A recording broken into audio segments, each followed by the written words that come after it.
চাকসু নির্বাচনের প্রচারণায় অভিনব কৌশল নিয়েছে প্রার্থীরা। ভোটারদের দৃষ্টি আকর্ষণ করতে ঐতিহ্যবাহী গম্ভীরা নিয়ে হাজির হচ্ছেন অনেকেই। গণসংযোগ ও প্রচারপত্রেও এসেছে নতুনত্ব। উৎসবমুখর এই প্রচারণা ঘিরে ভোটারদের কৌতূহলও চোখে পড়ার মতো। বিশ্ববিদ্যালয়ের শাটল ছেড়ে যাবার মুহূর্তে চলছে রাজশাহী অঞ্চলের জনপ্রিয় গম্ভীরা পরিবেশন। নানা এবং নাতি সেজে গানের সুরে বাদ্যের তালে নির্বাচনী প্রচার চালাচ্ছেন।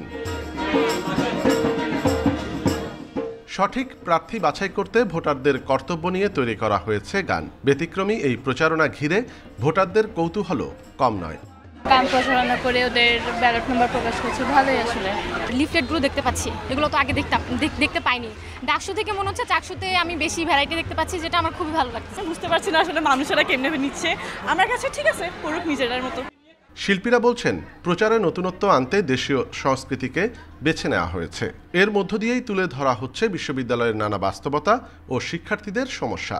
আমি মনে করলাম তাদেরকে রুমে রুমে বিরক্ত না করে আমি কিভাবে তাদের মাঝে আমার কথাগুলো পৌঁছে দিতে পারি, সেই জন্য এই ব্যতিক্রমধর্মী উদ্যোগ নিলাম। ৩৫ বছর পরে চট্টগ্রাম বিশ্ববিদ্যালয়ে একটা ইতিহাস হতে যাচ্ছে। এই ইতিহাসের সাথে চট্টগ্রাম বিশ্ববিদ্যালয়ের প্রত্যেকটা শিক্ষার্থী সাক্ষী হওয়া দরকার। এছাড়া গণসংযোগ ও প্রচারপত্রেও নানা নতুনত্ব নিয়ে এসেছেন প্রার্থীরা। ভোটারদের দৃষ্টি কাড়তে চলছে প্রাণান্ত চেষ্টা। প্রচারণার কৌশলটা যে যত ভিন্নভাবে নিতে পারে সেটাই বোধহয় বেটার, তাহলে আমাদের শিক্ষার্থীদের কাছে পৌঁছানোটা আরেকটু সহজ। আমাদের প্রিন্ট মিডিয়াগুলো বা সব জায়গা থেকেই অত গণসংযোগ আমরা পাচ্ছি না। সবার কাছে পৌঁছানোটা বেশ কষ্টসাধ্য কাজ হয়ে যাচ্ছে। তবু আমরা চেষ্টা করছি গণমাধ্যম কর্মী, অনলাইন এবং বিভিন্ন মাধ্যমে শিক্ষার্থীদের কাছে আমাদের বার্তাগুলো পৌঁছে দিতে। চাকসু নির্বাচনে কেন্দ্রীয় সংসদে ২৬ পদের বিপরীতে ৪১৫ জন প্রতিদ্বন্দ্বিতা করছেন। হল সংসদে নির্বাচন করবেন ৪৮৬ জন, আর ভোটার ২৭,৫২১ জন। অনুপম শীল, ইন্ডিপেন্ডেন্ট নিউজ, চট্টগ্রাম।